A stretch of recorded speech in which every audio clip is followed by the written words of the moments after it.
ఇదే press club లో కొన్ని రోజుల క్రితం ఒక రౌండ్ టేబుల్ సమావేశం నిర్వహించారు.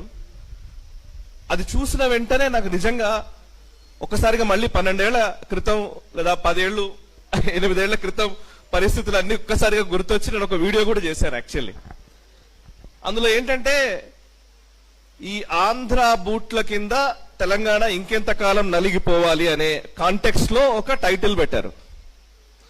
12 సంవత్సరాల తర్వాత మనం మాట్లాడుతుంటే దానికి నిజంగా ఆ రౌండ్ టేబుల్ సమావేశంలో నేపథ్యం ఏంటి, అసలు సడన్ గా తెలంగాణకు ఆంధ్రాకు గొడవ ఏంటి, తెలంగాణ వర్సెస్ ఆంధ్ర అనే కోణం ఎందుకు వచ్చింది, ఇది నాకు అసలు వచ్చిన ఫస్ట్ ప్రశ్న. మనకి ఏంటంటే నేపథ్యం ఏంటి అని అంటే కనుక ఒక ప్రొఫెసర్ నాగేశ్వర్ గారు చేసిన వ్యాఖ్యలు, ఆ వ్యాఖ్యలకు జనసేన పార్టీ లేదా తెలుగుదేశం పార్టీ నుంచి వచ్చినటువంటి రియాక్షన్స్ అనంతర కాలంలో ఏదో ఒక తెలంగాణ వర్సెస్ ఆంధ్ర అన్న కోణంలోకి మారిపోయింది. నిజానికి ఆ వ్యాఖ్యలు చేసినట్టు నాగేశ్వర్ గారే వ్యాఖ్యలు వెనక్కి తీసుకుంటానని ప్రకటించారు. వ్యాఖ్యలు వెనక్కి తీసుకుంటానని ప్రకటించిన తరువాత ఒక రౌండ్ టేబుల్ పెట్టి తెలంగాణ వాళ్ళ మీద దౌర్జన్యం ఏంటి అనే, అసలు తెలంగాణకి ఆంధ్రాకి గొడవ ఏంటి, ప్రొఫెసర్ నాగేశ్వర్ గారు ఎందుకు వచ్చారు దీంట్లోకి, ఇక్కడే నాకు అసలు కొంచెం కన్ఫ్యూజ్ అయింది. ఎందుకు అంటే నేను గతంలో హెచ్ఎం టీవీలో పనిచేశాను. తెలంగాణ ఉద్యమం పీక్స్ లో ఉన్న టైంలో తెలంగాణ వాదిగా లేదా వాదాన్ని వినిపించే వ్యక్తిగా, ఇంకా చెప్పాలంటే అసలు మీడియాలోకి వచ్చే కొత్తల్లోనే అనేక వివక్షలకు గురైనాం మేము. తెలంగాణ ప్రజలు వివక్షలకు గురైన మాట వాస్తవం. దీన్ని ఫస్ట్ మనం అంగీకరించి మిగతా డిస్కషన్ మనం చేద్దాం. ఎందుకు అనంటే అసలు తెలంగాణ నుంచి వచ్చిన వ్యక్తికి వీడికి తెలుగు భాషనే రాదు, వీడు అసలు ఏం న్యూస్ చదువుతాడు అన్న రోజులు నాకు తెలుసు. నా ముఖం మీదనే చెప్పిన రోజులు కూడా నాకు తెలుసు. ఈ సోకాల్డ్ మాటలు మాట్లాడింది ఎవరో ఆంధ్ర వాళ్ళు అని వదిలేయడానికి వీల్లేదు. వాళ్ళంతా పక్కా కమ్యూనిజం నుంచి వచ్చినటువంటి జర్నలిస్టులే ఈ మాటలు అన్నది. నేను చాలా స్పష్టంగా చెప్తున్నాను. మామూలుగా న్యూట్రల్ గా ఉండే జర్నలిస్టులే అనలే నన్ను.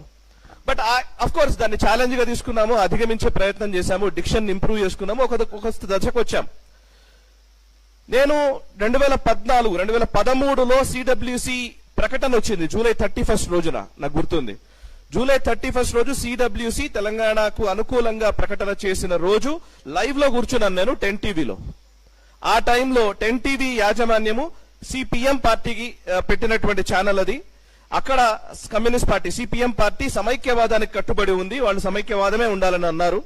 అండ్ దానికి మేనేజింగ్ డైరెక్టర్ గా అప్పుడు ప్రొఫెసర్ నాగేశ్వర్ గారు పనిచేశారు. నాకు తెలిసి 2013-14 టైంలో ఏపీ ఎన్జిఓల సభ నాకు చాలా గుర్తుంది. ఏపీ ఎన్జిఓలు ఇక్కడ సభ నిర్వహించినప్పుడు ఎల్బీ స్టేడియం దగ్గర ఒక సమైక్యవాది ఒకడు ఇలా ఆ పక్కన అసెంబ్లీని వాటిని చూపించుకుంటూ ఇట్లా గొంతు కోస్తానని చెప్తున్నటువంటి విజువల్ ని పదే చూస్తూ బాధపడ్డ రోజులు తెలుసు. దాన్ని రిపోర్ట్ చేసిన రోజులు కూడా నాకు గుర్తున్నాయి. ఆ రోజులు ఉన్న ఎమోషన్స్ చాలా సీరియస్, ఒక పీక్స్ లో ఉన్న ఎమోషన్స్ లో ఉన్నప్పుడు ఇందాక ప్రసాద్ గారు అంటున్నారు, నిజంగా ఆ రోజులు ఉన్న పరిస్థితుల్ని మేము మా అనుభవాలు మాకు గుర్తొస్తుంటే కూడా ఒక్కోసారి అనిపిస్తుంటది, ఒక చారిత్రక సందర్భంలో మనం ఉన్నాం కదా అని. ఆ టైంలో ఓవైపు కేసీఆర్ సభ వస్తున్నా, ఓవైపు తెలంగాణ సభలు ప్రొఫెసర్ కోదండరామ్ గారు, అప్పుడు ప్రొఫెసర్ జయశంకర్ గారు వీళ్ళు మాట్లాడుతున్నటువంటి సభల్ని తక్కువ నిడివి ఇచ్చి, ముఖ్యంగా సమైక్యవాదానికి ఎక్కువ నిడివి ఇచ్చినటువంటి ఛానల్ గా 10 టీవీకి ఆ రోజుల్లో ముద్ర ఉంది తెలంగాణ ప్రజల్లో. ఇవాళ ఏం మాట్లాడుతున్నాం మనం, తెలంగాణ వాది ఎప్పుడయ్యారు ఆయన, నాకు ఇది అర్థం కాలే. రెండోది, తెలంగాణ వాదమే నిజంగా ఈ రోజు గొడవ కాదు, వాళ్ళ దృష్టికోణం వేరు. ఎప్పుడైనా సరే వాళ్ళు ఒక విలన్ ని తయారు చేస్తూ ఉంటారు. కమ్యూనిస్ట్ సిస్టమ్ అంతా కూడా మొదటి నుంచి మనం అబ్జర్వ్ చేస్తే ఒక విలన్ ని తయారు చేస్తారు. ఆ విలన్ ని చూపించి మొత్తం ఆటంతా ఆడుతూ ఉంటారు. వాళ్లకు విలన్ ఎవరు అని అంటే గనక మొదటి నుంచి కూడా వాళ్ళు కొంతకాలం పాటు బ్రిటిషర్ల దౌర్జన్యాలన్నింటినీ వైట్ వాష్ చేయడం కోసం హిట్లర్ అయిన తోడు తీసుకొచ్చి పెట్టారు. హిట్లర్ ను మించిన మారణ హోమం సృష్టించిన వ్యక్తి నిజాం. మీరు లెక్కలేసి చూసినా కూడా హిట్లర్ ని మించి మారణ హోమం సృష్టించినటువంటి వ్యక్తి నిజాం. ఇప్పుడు మనం తెలంగాణ వాదం అన్న ప్రతిసారి తెలంగాణ అన్న పదం రాగానే నిజాం చరిత్ర వరకు పోయి ఆగిపోతుంది. నిజాం చరిత్రతో కట్ చేసేస్తారు అంతే. ఏంటిది, నిజాం మెడలు వంచింది ఎవరు, నిజాం మీద సాయుధ పోరాటం చేశారు కమ్యూనిస్టులు, దాంతో పక్కకు నిజాంని రజాకార్ ప్రభుత్వాన్ని దించేశారు, సర్దార్ పటేల్ గారు వచ్చారు, విలీనమా విమోచనమా మళ్ళీ అక్కడ కన్ఫ్యూజన్ క్రియేట్ చేసి వదిలేశారు. నిజాం తెలంగాణ కాదు. నేను ఎప్పుడు పదే నా తెలంగాణ ఉద్యమ కాలం నుంచి ఇప్పటి వరకు చెప్తూ ఉన్నాను. నేను నిజాం తెలంగాణ అసలైన తెలంగాణ కాదు, కాకతీయుల తెలంగాణ అసలైన తెలంగాణ. ఈరోజు మనం మాట్లాడుతున్న ఈ నిజాం కట్టించిన ఈ పెద్ద పెద్ద బిల్డింగులు భవనాలు కాదు, కాకతీయుల సాంస్కృతిక వైభవం ఈరోజు తెలంగాణ తీసుకోవాలి. ఇది నా మొదటి వెర్షన్. ఎందుకు అంటున్నానంటే, మీరు అబ్జర్వ్ చేస్తే నేను 2001 ఆ టైంలో, నేను ఇంటర్మీడియట్ ఆ టైంలో హైదరాబాద్కి వచ్చాను. హైదరాబాద్కి వచ్చిన కొత్తల్లో నాకు తెలిసి ఇక్కడ ఉన్న వాళ్ళందరి అనుభవంలోనే ఉంటుంది. నాకు తెలిసి ఇక్కడ ఎక్కువ హిందీలోనే మాట్లాడేది, మొత్తం ఉర్దూలోనే మాట్లాడుతూ ఉండేది. బస్సుల్లో కూడా పాసులు తీసుకుంటే పాసులలో కూడా హిందీ ఉంటేనే ఇక్కడ బతకగలుగుతాం అనే భావన ఉండేది. నాకు తెలిసి ఎప్పుడైతే ఐటీ బూమ్ మొదలైందో, కొంత ఆంధ్ర వాళ్ళ ఇక్కడికి రావడం మొదలు పెట్టారో, అప్పుడే మనకు కొంచెం తెలుగులో మాట్లాడడం అలవాటు అవుతూ వచ్చింది. 2003, 2004 తర్వాత నుంచే తెలుగులో ఎక్కువ మాట్లాడడం. హైదరాబాద్ బేసికల్లీ అంటే ఏంటంటే, ఇదంతా ఒక ఇస్లామిక్ కల్చర్ గా దీన్ని చూపించే ప్రయత్నం. నేను ఎప్పుడు అంటుంటాను, ఉస్మానియా బిస్కెట్ లో నా సంస్కృతి ఎందుకు అవుతుంది, ఉస్మానియా బిస్కెట్ లో ఇరానీ ఛాయ్నో నా తెలంగాణ సంస్కృతి ఎందుకు అవుతుంది, అయితే గీతే సర్వపిండి నా సంస్కృతి అవుతుంది. కానీ ఈ మాట నేను పదే పదే అంటే ఏంటంటే, కావాలని ఒక ఇస్లామిక్ వాదనని తెలంగాణలో జొప్పించి అదే తెలంగాణ అనే కోణంలోకి దాన్ని తీసుకొచ్చి నిజాం చాలా గొప్పవాడని కీర్తించినటువంటి నా దాఖలాలు కూడా మనకు తెలుసు. ఇప్పుడు ఇక్కడ జరుగుతున్న ఈ వివాదం అంతా కూడా, ఈ తెలంగాణ వర్సెస్ ఆంధ్ర వివాదం అంతా కూడా ఎందుకు తీసుకొస్తున్నారంటే, ఒక వ్యక్తి కోసం జరుగుతున్నది కాదు, రాబోయే రోజుల్లో జరిగే రాజకీయ పరిణామాలను ముందే ఊహించి దాన్ని జరగకుండా చేసే ఒక కుట్ర. రాబోయే రోజుల్లో తెలంగాణలో రాజకీయ సమీకరణలు మారబోతున్నాయి. ఈ మారుతున్న రాజకీయ సమీకరణలను దృష్టిలో ఉంచుకొని ఆ వైపు అడుగులు వేయకుండా, అంటే ఒక సాంస్కృతిక జాతీయవాదం వైపు తెలంగాణ అడుగులు వేస్తోంది. తెలంగాణ గడ్డ కమ్యూనిజం ని చూసింది, సోషలిజం ని చూసింది, అనేక ఇజాల్ని చూసింది, ఈవెన్ మావోయిజం, నక్సలిజం ని కూడా చూసింది. ఇక మిగిలింది హిందూయిజం. ఈ హిందూయిజం రాకుండా ఉండాలంటే ఇవాళ తెలంగాణ వర్సెస్ ఆంధ్ర గొడవ మొదలు కావాలి.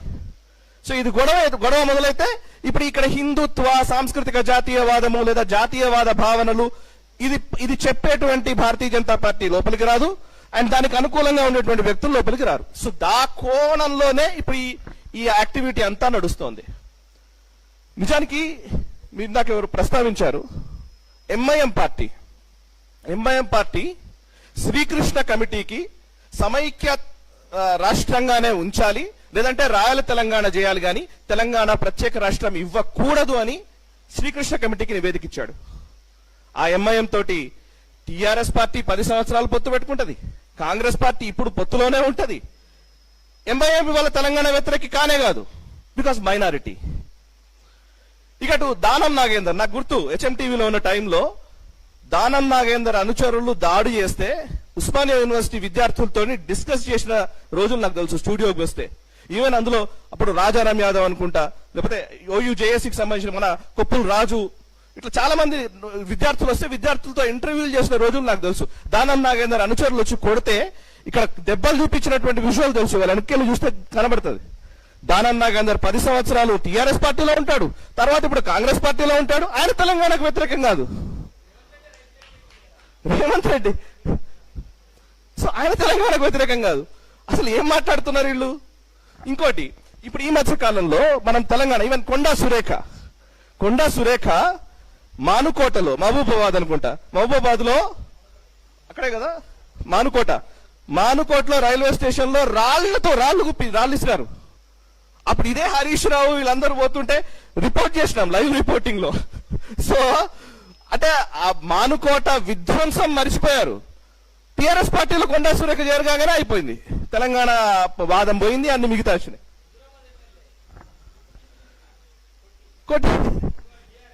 సో ఎవరికి చెప్తున్నారు తెలంగాణ వాదము, ఎవరు వినాలే, ఎందుకు ఇది నాకు అర్థం కావట్లేదు. సరే, ఇప్పుడు నేను 12 సంవత్సరాల తర్వాత ఇవాళ మళ్ళీ మనం తెలంగాణ ఉద్యమము, మళ్ళీ ఆ సమైక్యవాదనకు ఇవన్నీ తీసుకురావాలని నేను అనట్లే. సమస్య ఏంటంటే, ఒక ప్రొఫెసర్ చేసిన వ్యాఖ్యలని ఇవాళ తెలంగాణ వర్సెస్ ఆంధ్ర వైపు ఎందుకు తీసుకెళ్తున్నారు? ఆ వ్యాఖ్యలు ఆయన్నే వెనుక తీసుకున్నాడు అంటే, నేను ఇందాక చెప్పిన కాన్స్పిరసీ, రాబోయే రోజుల్లో జరిగే కుట్రల్ని బేస్ చేసుకుని జరుగుతున్నటువంటి ప్రయత్నం ఇదంతా.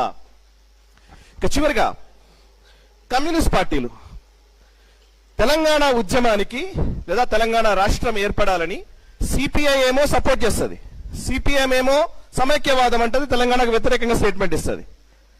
సిపిఐ గతంలో ఎమర్జెన్సీకి సపోర్ట్ చేసిన సిపిఐ ఎమర్జెన్సీ ఇందిరాగాంధీ విధించినప్పుడు ఎమర్జెన్సీకి బాహాటంగా సపోర్ట్ చేసినటువంటి communist party of India CPI ఈరోజు ప్రజాస్వామ్యం గురించి, రాజ్యాంగం గురించి మాట్లాడుతుంది. వాళ్ళు మాట్లాడొచ్చు, ఏం కాదు. మావోయిస్టులు అసలు రాజ్యాంగమే ఉండకూడదు, బూర్జువా రాజ్యాంగం అని చెప్పినటువంటి నాయకులు. బూర్జువా రాజ్యాంగం ఇది, ఈ రాజ్యాంగం పనికిరాదు, ఈ రాజ్యానికి వ్యతిరేకంగా ఒక కొత్త రాజ్యం క్రియేట్ చేయాలి, అది విప్లవం ద్వారానే సాధ్యపడుతుందని చెప్పినటువంటి మావోయిస్టులు వరవరరావు గారిని అరెస్ట్ చేయగానే మాకు మానవ హక్కులు ఉన్నాయంటారు. మానవ హక్కులు ఎక్కడ ఉంటాయండి? రాజ్యాంగంలో ఉంటాయి. రాజ్యాంగం కల్పించిన హక్కులు కావాలి, కానీ రాజ్యాంగానికి విరుద్ధంగా పోరాడతారు. ఇంత హిపోక్రసీ, ఇది ఒక ద్వంద్వ ప్రమాణాలతో కూడినటువంటి ఈ హిపోక్రసీని పదే పదే పదే పదే తెలంగాణ ప్రజలకు రుద్దే ప్రయత్నం జరుగుతోంది. ఈ రుద్దుతున్న ఈ విషయాన్ని ప్రజలకు తెలియజేయాల్సిన బాధ్యత మనందరిపైన ఉంది. ఆ ప్రయత్నం చేస్తున్నందుకు ఫస్ట్ అభినందనలు. ఇక చివరిగా పొలిటికల్ ఈక్వేషన్స్ చూద్దాం. 2009 ఎన్నికలలో టిఆర్ఎస్, టీడీపీ, అదేవిధంగా కమ్యూనిస్టులు అందరూ కలిసి పోటీ చేస్తారు. తెలుగుదేశం పార్టీ చంద్రబాబు నాయుడుతో 2009లో పోటీ చేస్తే తప్పులేదు. 2004కు వచ్చేసరికి బీజేపీతో జతగట్టేసరికి తెలుగుదేశం పార్టీ ఖతం అయిపోయింది, అంటరాని పార్టీ అయిపోతుంది. ఓకే, 2018కి వచ్చేసరికి ఇదేదో కాంగ్రెస్ పార్టీ మాత్రమే. 2018లో కాంగ్రెస్ పార్టీ, తెలుగుదేశం పార్టీ, కమ్యూనిస్టులు, ప్రొఫెసర్ కోదండరాం గారి పార్టీ, తెలంగాణ జన సమితి, టీజేఎస్ పార్టీ, వీళ్ళందరూ కలిసి మహాకూటమి కట్టారు. 2018లో మన వెనక్కి చూస్తే మనకు ఇమేజెస్ కూడా కనబడతాయి, ఆ ఇంటర్నెట్ లో ఇప్పటికీ ఉన్నాయి. ఉత్తమ్ కుమార్ రెడ్డి గారు, మల్లు భట్టి విక్రమార్క గారు, అటు ప్రొఫెసర్ కోదండరాం గారు, ఈవెన్ రాహుల్ గాంధీ, చంద్రబాబు నాయుడు గారు, వీళ్ళందరూ కలిసి ఒకటే స్టేజ్ మీద ఉంటారు 2018లో. 2018లో తెలంగాణ వాదం లేదా? ఇవాళ మాత్రం తెలంగాణ వాదం వచ్చిందా? అంటే మనకు అవసరమైనప్పుడు ఒకలాగా, మనకు అవసరం కానప్పుడు ఒకలాగా. సో ఈ పంథాలోకి ప్రజల్ని తీసుకెళ్ళి వాళ్ళకి ఎప్పుడు అనిపిస్తే అప్పుడు, అంటే ఆడ్ డే ఈవెన్ డే అంటుంటారు, వాళ్ళకి అనిపించిన రోజు ఒకలాగా, వాళ్ళకి అనిపించిన రోజు ఒకలాగా. సో ఇప్పుడు మనం ఏమైనా మాట్లాడారనుకో, మీరు తెలంగాణ ద్రోహులు, లేదంటే మీరు ఆంధ్ర ద్రోహులు. ఈవెన్ ఆంధ్రాలో కూడా ఇదే పరిస్థితి ఉంది. ఏమైనా ఎక్కువ మాట్లాడారనుకో మీరు ఆంధ్ర ద్రోహి. సో వాళ్ళ వైఫల్యాల్ని కప్పిపుచ్చుకోవడం కోసం మనకు ఒక కొత్త పదాల్ని క్రియేట్ చేసి దాన్ని విలన్ గా, అట్లాంటి వ్యక్తుల్ని విలన్లుగా చూపించి వాళ్ళ పబ్బం వాళ్ళు గడుపుకుంటున్నారు. మిత్రులారా, ఈ సందర్భంగా ఒకే ఒక మాట, కశ్మీర్ విషయంలో మనం చూసాం. నిన్న పవన్ కళ్యాణ్ గారు అన్న మాటని వీళ్ళందరూ ఏం చేస్తున్నారంటే తెలంగాణ వాదం ఉగ్రవాదమా అలా ఎలా అంటారని వ్యాఖ్యలు చేస్తున్నారు. నేను చాలా సింపుల్ గా చెప్పాలనుకున్నా. మొట్టమొదట కశ్మీరీ వాదం కూడా కశ్మీర్ వేరు, కశ్మీరియత్ అనే ఒక మాట నుంచే పుట్టింది. కశ్మీరియత్ వేరు, ఈ భారతదేశానికి కశ్మీరియత్ కి డిఫరెన్స్ ఉంది అనే మాటతోటే అది పుట్టింది.